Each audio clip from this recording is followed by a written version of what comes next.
Alright, hello again, NES Block. It's still the second day, and we're still here playing all the NES games, and this is the Last Ninja. This is actually a port from a Commodore 64 game. There was a whole trilogy of Last Ninja games, so they somehow ported the second one and renamed it The Last Ninja. So that's how this came about, and it's pretty cool. It's got some nice gems here, and it's gonna be some short but sweet dead bot ninja action. So if you're into that, be sure to keep watching because it's gonna be good.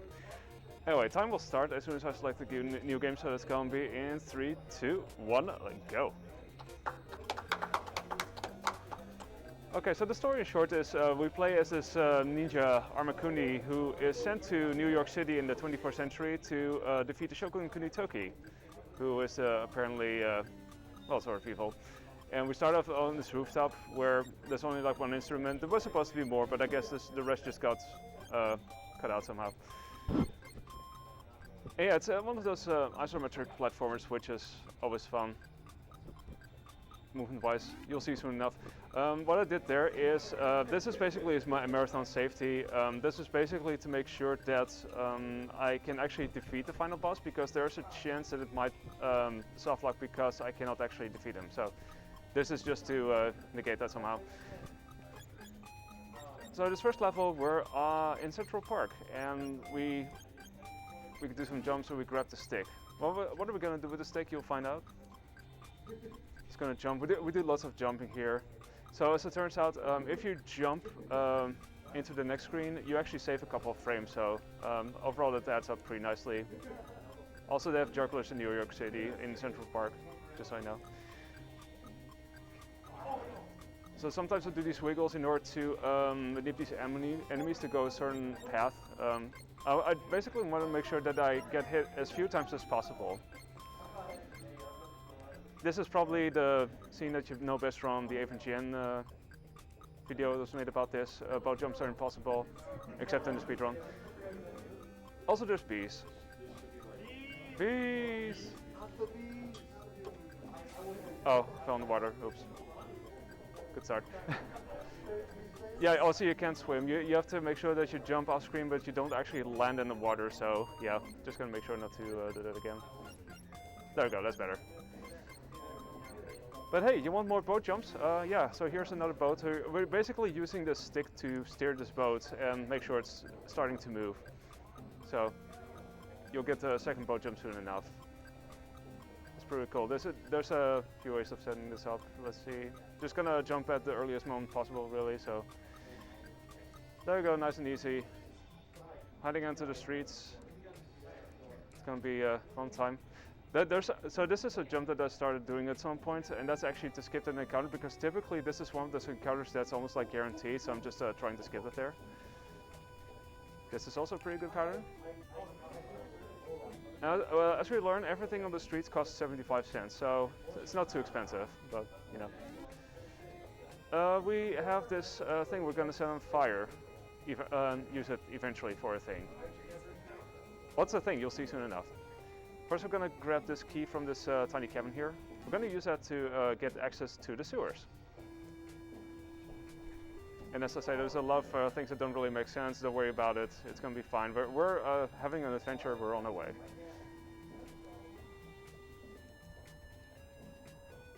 Okay, getting back here. That's actually a sandwich that you can pick up if you want. It doesn't technically cost money, but you can do that. Oh yeah, remember this lady? Now we have to sidestep, because if we just keep walking the same road without doing that, we'll just die. For some reason that's not the case if you get there initially, but on the way back you somehow do die to that. Okay, so we get to the sewers. This is technically the fastest way. There's another way that actually involves getting potentially run over by a motorcycle, so that's what we try not to do. Anyway, that was the streets. Now we have the sewers. I'm not the only person in the sewers. We got some really nice music though. Somewhat slower, a bit more atmospheric. Let's see. There's a nice thing where you can actually buffer your one button input, and you can actually just grab the item as soon as you're standing in the right position, so you don't have to press it at that moment. But so for the speedrun, it's pretty handy. Let's see, get a head over here. Like I said, isometric platforming is very fun, especially when you try to open up things like that.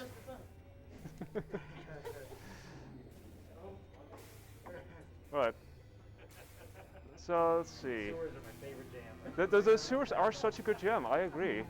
You're not wrong.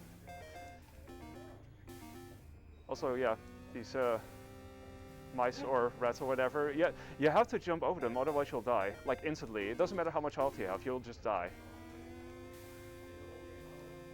Okay, last screen. This is actually where we're going to set this thing on fire. Turns out it's a Molotov cocktail, and you wonder, okay, what are we going to use it on then? Well, we need to get to the office and we set this alligator on fire because, I don't know, yeah, why not, I guess. Anyway, we're heading to the office now. We grab this card, and this is actually giving us access to the office. But first we're going to pick up this chicken because, yeah, we're hungry. Or are we hungry or is someone else hungry? I don't know. We're just going to spice it up. And, oh, this is Sleeping Panther, that's inconvenient. Okay, you can go to sleep again. Okay, so we're in the office. It's, let me see, it's 4 o'clock? Okay, it's almost the end of the working day. Just in time to get the code here.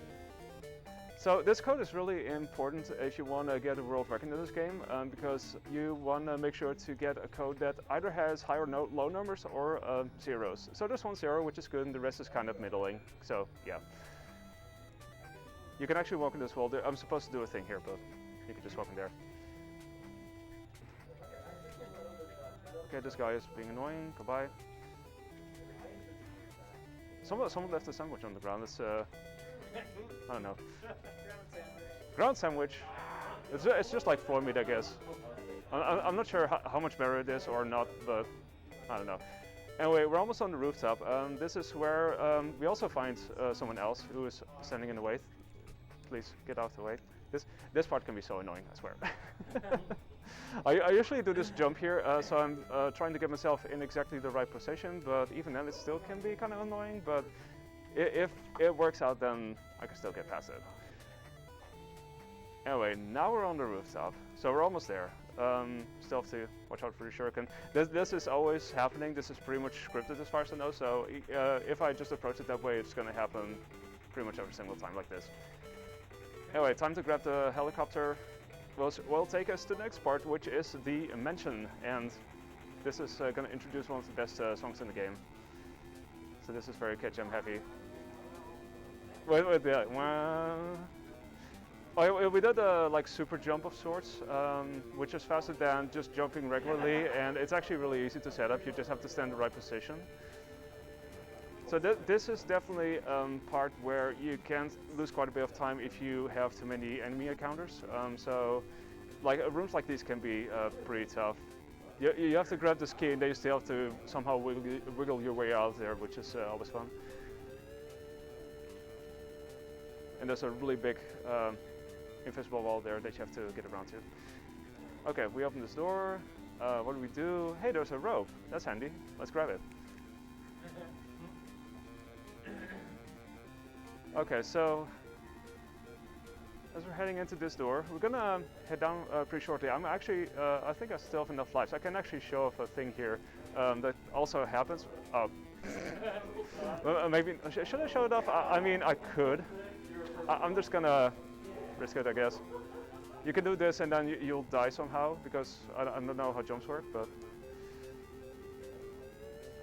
I was also tempted to not show it since I died a couple of times, but... Anyway. Now we're back in the same room, except we don't have to pick up the key here anymore since we already did that. So now we're going to use the other key that we got and get through here. And then we get into this really dark room where you can technically turn on the lights, but, well, you don't have to. And this is supposed to be a puzzle with steam, but you can jump over it, which is really cool. And anyway, that brings us to the final battle. And this is where we fight Kunitoki. How do we get there? Well, we're gonna use this safe and fill in this code. And this is where you really hope to get a good code. So, see, get Kunitoki out there and see if he's responding. Oh, come on, come on, come on. This can still lose you a lot of time if you get backlogged. Okay, now just gotta light the rest of the candles, potentially time as soon as the screen fades to black. Okay, and get ready, and time. Okay. That was a bit, yeah. That was a bit messy with like the deaths in the beginning, but I still got to show everything off. 924. Oh, okay, that's still sub 10. I'll take that.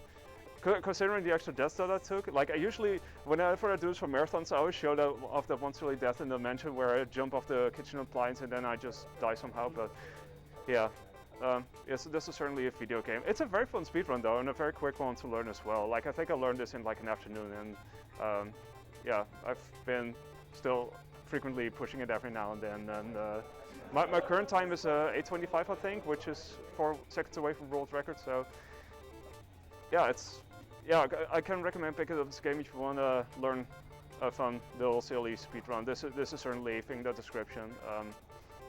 But yeah, happy to show yourself once again for NES Block. I've been janglestorm, and this was The Last Ninja, and I hope you all enjoyed. Enjoy the rest of NES Block, and maybe I'll see you very soon. So yeah, thank you once again.